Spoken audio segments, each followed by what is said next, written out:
Sabita cooking ব্লকে সবাইকে স্বাগত জানাই। সবাই ভালো থাকবেন, সবাই সুস্থ থাকবেন।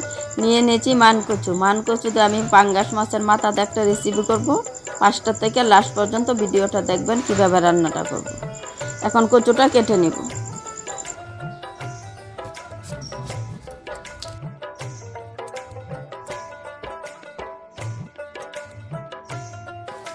কচুটা আগে সিদ্ধ করে নিতে হয়, এখন সিদ্ধ করে নিতে।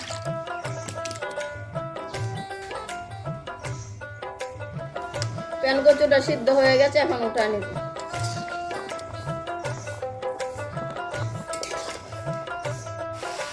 কচুটা আমি হাত দিয়ে ভেঙে নিব। এখন মাছ ভাজার জন্য দিয়ে দিব সরষের তেল। মাছে দিয়ে দিব হলুদ গুঁড়ো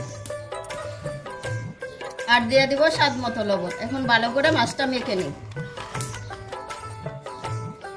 পাঙ্গাস মাছ কিন্তু অনেক ফুটে, তার জন্য অল্প করে লবণ দিয়ে দেবো তেলে।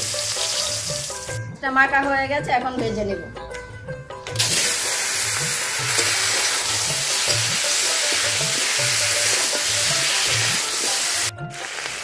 পাঙ্গাস মাছের মাথাটা ভাজা হয়ে গেছে, এখন উঠে নেব। সম্পূর্ণ মশলা এখন বেটে নেব। সম্পূর্ণ মশলা বাটা হয়ে গেছে।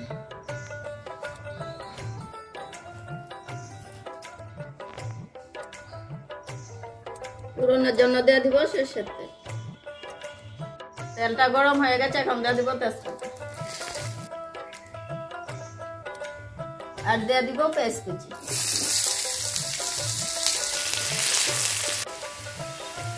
পেঁয়াজটা ভাজা হয়ে গেছে, এখন দিয়ে দিব কচুটা।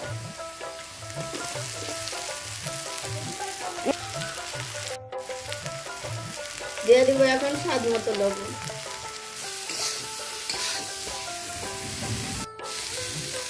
দিয়ে দিব হলুদ গুঁড়ো। দিয়ে দিব এখন জিরা বাটা, ধনিয়া বাটা, কাঁচা লঙ্কা বাটা আর দিয়ে দিব শুকনো লঙ্কা বাটা। দিয়ে দিব অল্প করে জল। ভেজে রাখা মাছের মাথাটা এখন দিয়ে দিব। সাথে দিয়ে দিব কাঁচা লঙ্কা চিরা। শেষে দিয়ে দিব ধনিয়া পাতা কুচি।